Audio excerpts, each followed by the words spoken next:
Greetings everybody and welcome to a new playthrough. I am the Duck of Indeed. This is Jenny LeClue, Detectivu. I just wanted to try something different. I actually downloaded this game probably a year ago.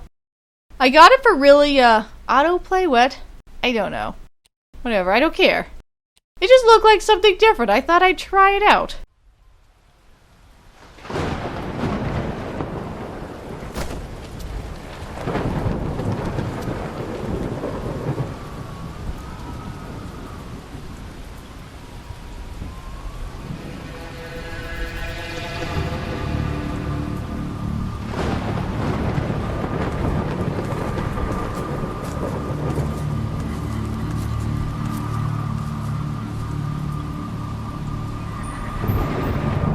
Choose creepy.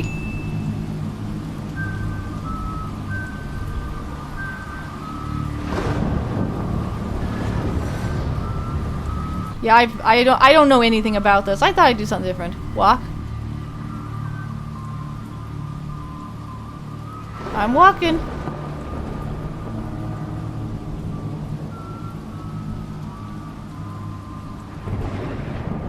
Totally sketchy.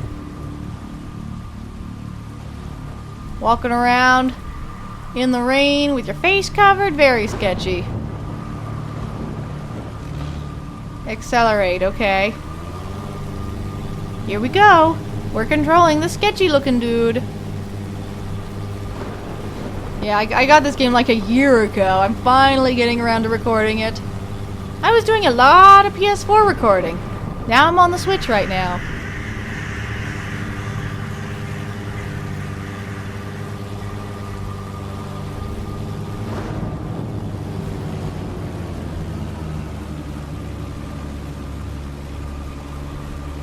What are you up to, sir? Rotate.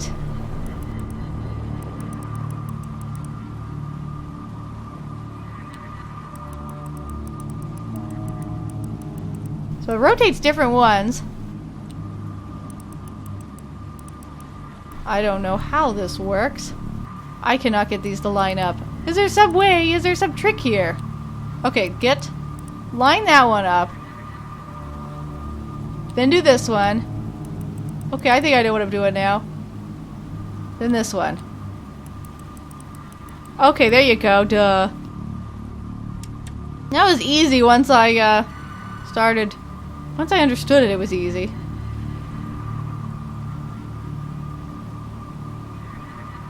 So, what's this? Mysterious.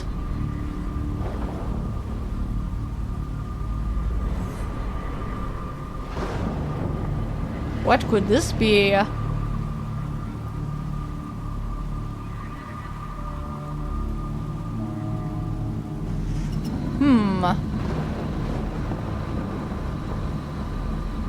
No idea what's going on here. Some kind of underwater facility, apparently. Something underneath the lake. But like I said, this is called Jenny LeClue, Detectivu. A nice little rhyme in the title. But when will we meet Jenny? Will we meet her soon?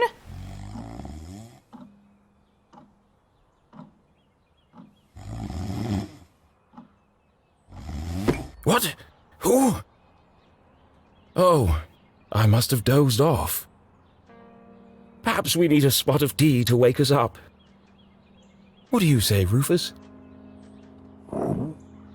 Want some tea, Rufus? Yes, quite right. Better get back to work. This book won't write itself. Maybe I should start somewhere easier. I'll come back to the prologue later. The sun rose over another perfect day in picturesque Arthurton.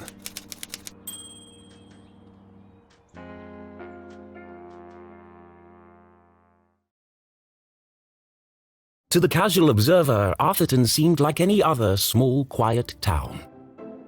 It was nestled in a valley between two mountains, lined by lustrous forests. and perched on the edge of a pristine lake.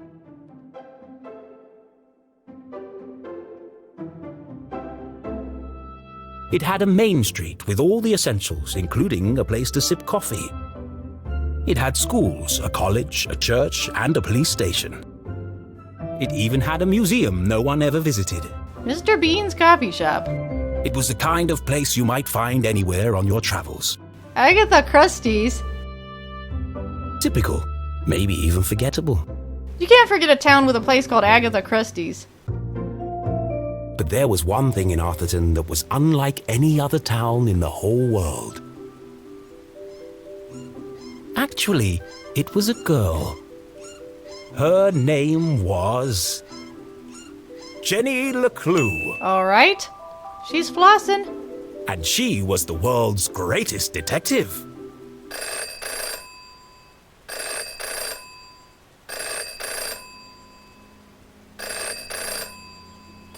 Finklestein residence.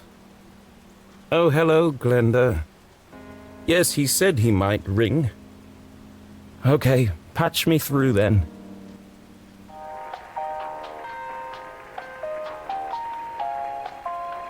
Are you on hold?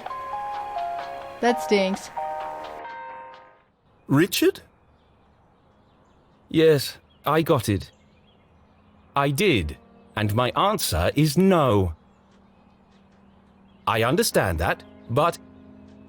Well, yes, of course, but... No. Nothing is settled. I'm not going to do it. It goes against everything my books stand for. No, not yet, but... If I could just... Please, listen to what I'm saying.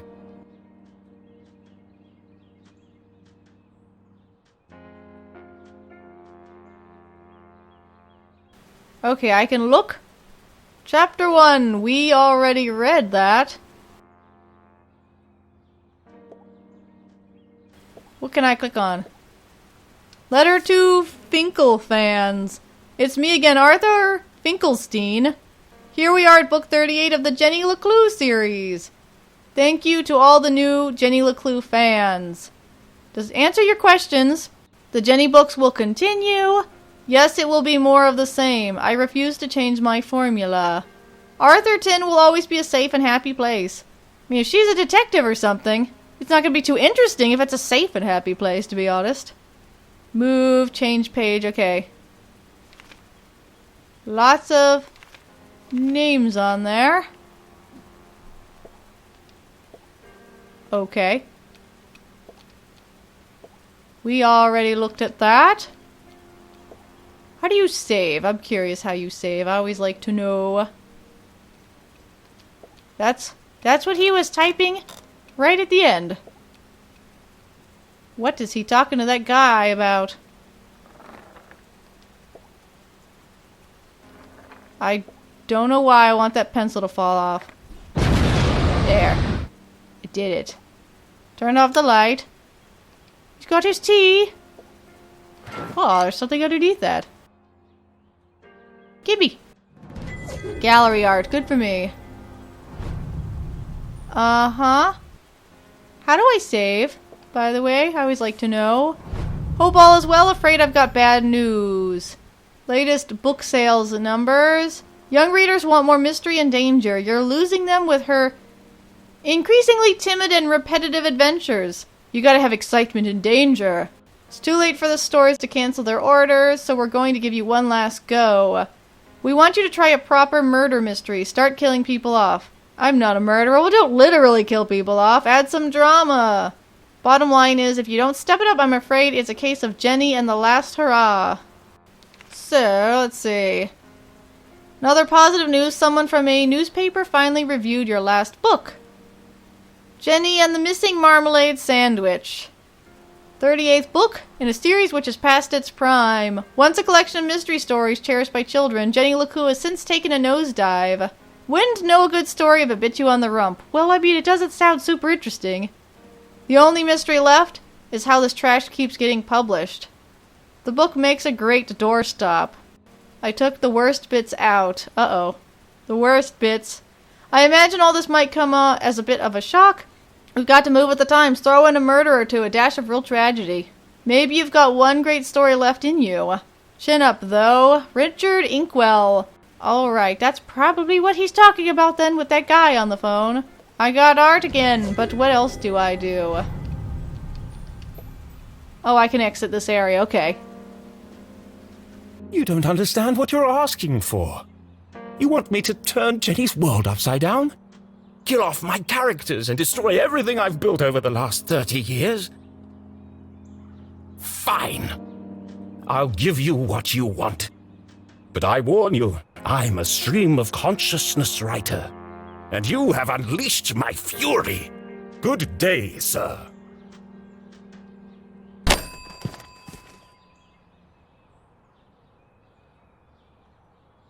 Boring? Predictable?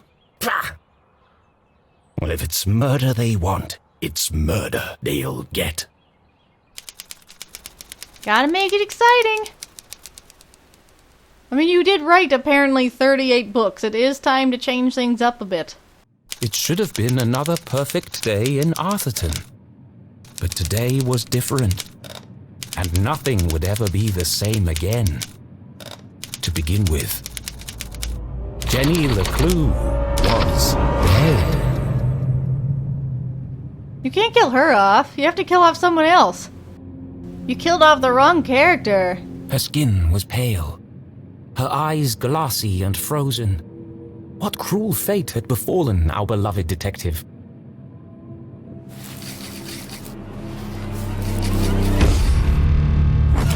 No. Never move the victim. Mrs. LeClue, she's doing it again. Jenny LeClue, you are a dead body. Dead bodies don't talk. Essay on decapitation and dismemberment. Reveals their hand too never makes it actually it's never makes it personal. Never reveals their hand too soon. Never leaves their coffee unattended. She's a good mom, but a terrible cook, and she teaches dumb students. But he's doing it wrong! As wonderful as it would be if all cadavers were so talkative, we must deduce the cause of death without their help. With only the evidence laid before us, we build a picture from the fragments left behind. We collect clues, interpret the data, and solve our puzzle one piece at a time, until it feels as if the victim is speaking to us. But Jenny is right, Jonathan. You mustn't disturb the crime scene. Vital evidence could be lost. Sorry, Mrs. LeClue. Okay, go back to playing dead, I guess. Okay, you've all had a chance to study the body? Who can postulate how she met her demise? Ooh, me! I think it was an accident. Yeah, she obviously wasn't looking where she was going So she slipped on the wet floor, and cracked her head open. Like an egg. and then she bled to death. Really? How can you tell? Well, there's a giant pool of blood around her head. Yeah, I know. I was being sarcastic. Oh. Actually, you're both wrong. What? It was cold-blooded murder. Murder? Don't be ridiculous. Where's the murder weapon? There's no evidence anyone else was even here. Oh yes, there is. It was murder, and I can prove it. The case of the dead lab assistant. Jenny had read all the books. She'd absorbed all her mother's teachings. But there was nothing quite like getting your hands dirty. How many people get the chance to solve their own murder? The first step in any good deduction was collecting evidence. Seemingly insignificant details could provide a vital piece of the puzzle. First, I'll search the crime scene for clues. Then she'd analyze the data. And finally, Deduce the real cause of death. Okie doke, I guess let's poke around. We gotta find clues. What is on her mouth? What is the green stuff? The victim has a green smudge on her lips. It's not lipstick. That's a clue. Just go around until I can click on things. without her trusty bifocals, Jenny couldn't see the nose in front of her face. They were her window to the world and the lens through which she focused her keen detective vision. That is apparently a clue. Art. It wasn't Jenny's style to wear accessories, but this hair clip was the exception. Its function as a lockpick had saved Jenny from a long night trapped in her school locker. She'd worn it ever since. Apparently those count as clues, even though I don't know how they would tell you anything about what happened. There's a cup. The ends justify the beans. Okay, Mr. Bean's coffee. What a waste of perfectly good coffee. Jenny's love for coffee was almost as strong as her passion for crime solving. Chalky green residue on the rim. It's the greed stuff. That's what's on her mouth. Smells like burnt matches. Seems like she drank that and dropped it. She must have gotten the green stuff from the cup. More gallery stuff. I don't even know if I'll look at that or not. Approximately 8 sizes too big Muddy shoes. and covered in mud. Where was she? Here's some liquid. The floor is wet and slippery, but also immaculately clean. Why is it wet? Where did the liquid come from? Jenny's blue sweater was scruffy and quite uncomfortable, but her grandmother had knitted it, and so it was her favorite. The more it itched, the closer she felt to her. Well, there's the blood. That's probably clue number 8. There's no doubt the victim lost a lot of blood. I've seen enough. Time to wrap this case up. Jenny was a meticulous record keeper, noting every relevant clue in her trusty journal. How do I know the victim didn't slip? The victim is wearing giant muddy boots. A great detective knew that solving a mystery was simply a matter of connecting the dots. I'm certain this wasn't a mere accident. Now I just need to prove it. How do I know the victim didn't slip? She didn't slip because of her boots. Maybe the boots had good traction and she did not slip, right? The floor is wet and squeaky clean. I don't know. Make a deduction.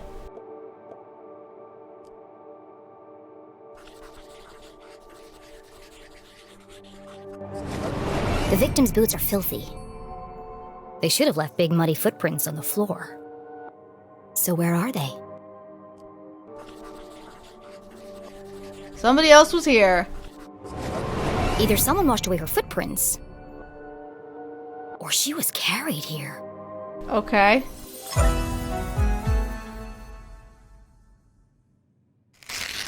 Okay, that proves she didn't slip. The real cause has something to do with the coffee. So how did she actually die? What was the real cause of death? Mouth and coffee cup. Smells of almonds. What smells like almonds?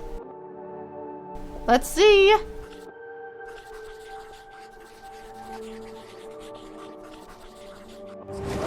There's a green residue in the bottom of the victim's coffee cup. It smells of burnt matches. Phosphorus. Also found in common garden fertilizer.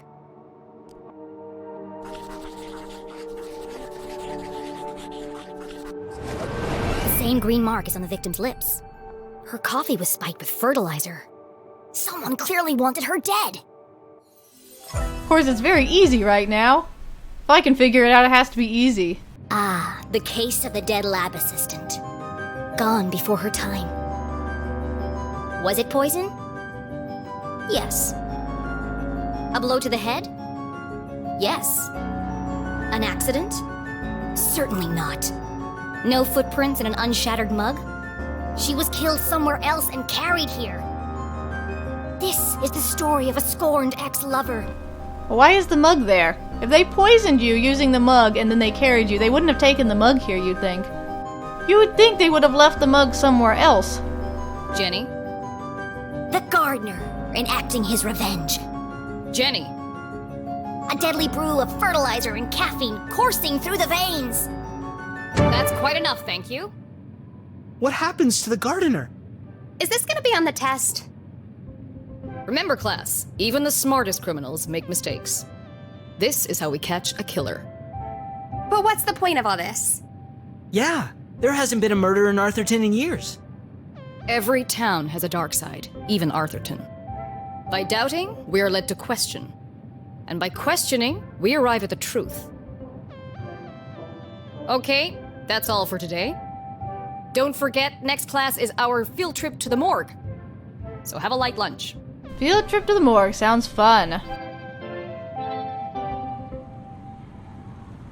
The students need to think for themselves, Jenny. That's why they're here at Gumboldt. To learn.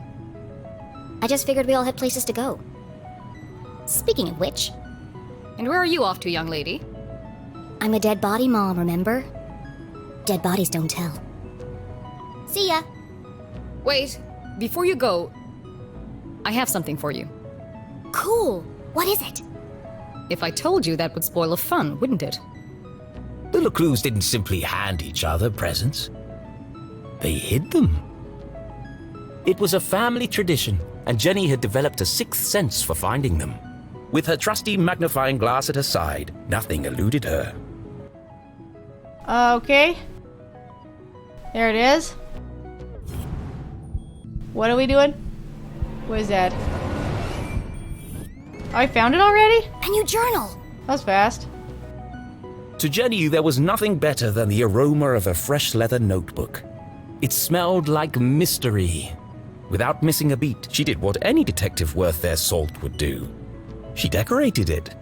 Put some stickers on it. I love nerds. Boom. I did it. I got all kinds of... I got some stickers, apparently. Bam. I'm good. I'm done. I decorated it. Case files, map, choosiness, postcards. A new journal meant new adventures. She imagined all the thrilling cases that would soon fill its pages. And on the first page, her mother had written an inscription. Great detective never gives up. A great detective never gives up. Love, Mom. I just read it. You didn't need to. I love it. Thanks, Mom. Jenny, I wanted to talk about, to say, Somewhere in the back of Jenny's highly caffeinated brain, an alarm bell was ringing. Her mum was hesitating. What could be causing her to act so out of character? Tap.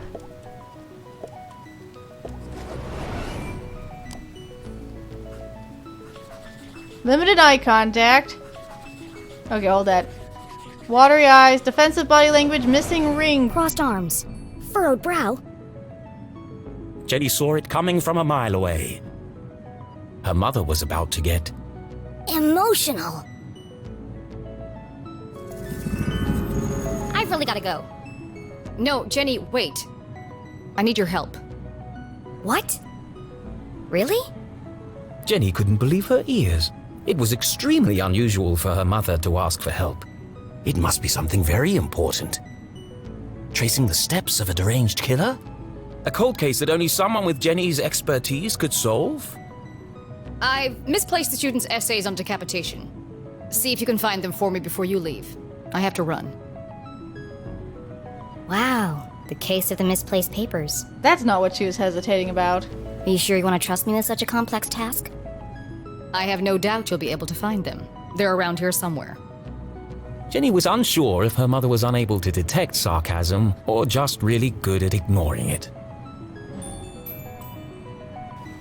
Okay. Okay, Mom. I'll find them before I leave. On one condition. Yes? You have to let me help grade them. One of Jenny's favorite pastimes was grading papers. Nothing pleased her more than giving a big shiny F to an overconfident student. Don't push your luck. Please. Okay. Yes. Find the papers and go straight home. But I'm meeting Keith tonight. No buts, remember? Oh, I'm sorry. Maybe I'm still feeling the effects of being poisoned for your class. Well then, I have the perfect antidote. You're staying with your cousin this weekend, and you still need to pack. This again. Look, I've considered your offer, Mom, and I'm going to have to decline. I'm old enough to take care of myself. I'll be back late tonight. There's meatloaf in the fridge. I don't know. Late again? What are you up to? Jenny LeClue, it's been a difficult week. Could you please just do what you're told for once and stop asking questions? Fine. And try to stay out of trouble. When do I ever get into trouble?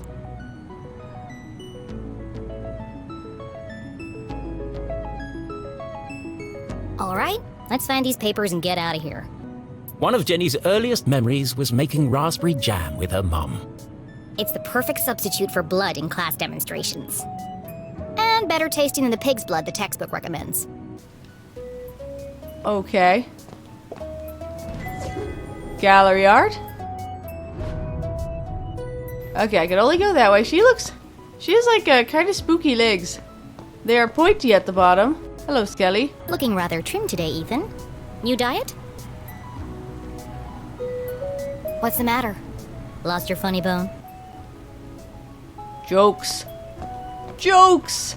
Yes? Okay. Becoming a great detective took more than book smarts. You needed real-life experience. And Jenny was always on the lookout for a chance to get her hands dirty. A great detective always thinks like a killer, trusts their instincts, follows the evidence, turns their report in on time. Essay on decapitation and dismemberment. Knows when to ask for help.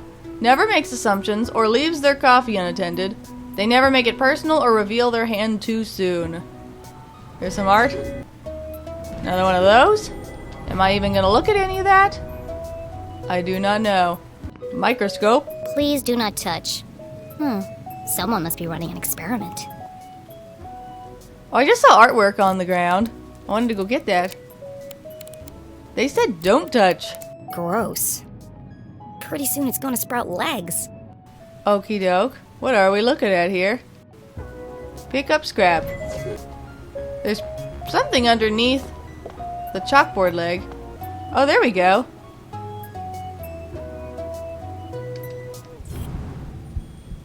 I see that. I see that. Uh-huh. Okay. It's one of the students' term papers. You can tell by the terrible handwriting and erroneous conclusions. Mom must have put them behind the chalkboard. There we go. I knew I found something.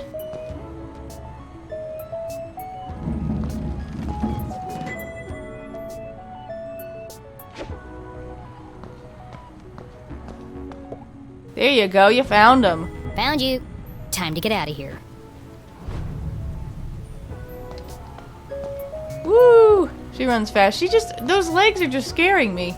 Jenny looked around the room one last time. Was she ready to leave? They're like spider legs. Let us away.